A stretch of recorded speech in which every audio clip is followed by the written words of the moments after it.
അളിയ വട്ടപ്പാടിലെ ടീമിൽ എന്നെ എടുക്കണേ. എന്റെ അപ്പോഴത്തെ മൂഡ് അനുസരിച്ചിരിക്കും.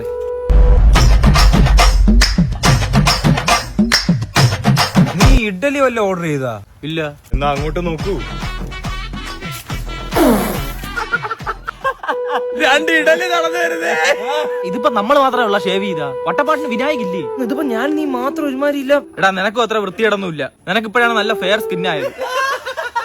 വട്ടപ്പാട്ടിന് ഷേവ് ചെയ്തൊരു മതി. അളിയ ഞാനും നിങ്ങൾ കണക്ക് വടിച്ച് മുഖം ഇഡലി കണക്കാക്കി വെക്കണോ? മതി. നാളെ അതിൽ നീ ഷേവ് ചെയ്തിട്ട് വട്ടപ്പാടി ടീമിൽ കയറാം. ഞാനിവിടെ ഷേവ് ചെയ്ത് ഇത് കണക്ക് ഇരിക്കണോ അളിയാ? നീ പഠിച്ചേ പറ്റൂ. അളി ഇപ്പഴാണേ ഒരു സെറ്റ് ഇഡലി ആയത്. നാളെ രാവിലെ ഷേവ് ചെയ്ത് പറയണം എല്ലാരും. റിഫ്ലക്ട് അടിക്കും. അല്ല സൂര്യന്റെ വെട്ടേ നിന്റെ മുഖത്തടിച്ച് എന്റെ കണ്ണി റിഫ്ലക്ട് അടിക്കുന്നു. ആണോ? എന്നാലേ നീ ഈ വഴി പോണ്ട. ഈ വഴി പോയാലേ ചിലപ്പോ കുമാറാമ്മ മൈദാമാവാണെന്ന് പറഞ്ഞ് നിന്നെ പിടിച്ച് അടിക്കും പൊറോട്ട. ഈ ഒരു കാര്യം ചെയ്യും, മ്യൂസിയത്തിൽ പോയി മെഴുകു പ്രതിമയായിട്ടിരി.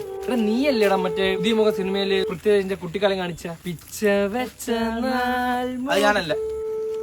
നീ അമ്മരത് പറയാൻ നിക്കണ്ട. വട്ടപ്പാട്ടി ഇത്തവണ സ്കൂളിൽ നിന്ന് ക്യാൻസൽ ആക്കി. ലുക്ക് വൈസ് ആണെങ്കിൽ ഞാൻ മണവാളൻ ആവുന്നതായിരിക്കും ബെറ്റർ കേട്ടോ. നിനക്ക് ലുക്കാ, നീ ചേട്ട കണക്കാണ് ഇരിക്കുന്നത്. അപ്പൊ നീ എന്നിട്ടോ എന്നെ ഇങ്ങനെ ഓരോന്ന് പറഞ്ഞ് വിഷമിപ്പിക്കുന്ന? ഞാൻ ഇതൊക്കെ കൊടുത്ത് രാത്രി കരയും. നിനക്ക് അതറിയോ? ഇങ്ങനെ ബെറ്റർ അല്ലേ? കൊള്ളാം, പക്ഷെ ഞാനേ മണവാളനാവും. എനിക്ക് അതുവഴി കലാത്തിലോകമൊക്കെ ആവാളേ. നീ തേങ്ങയാവളിയ തേങ്ങ.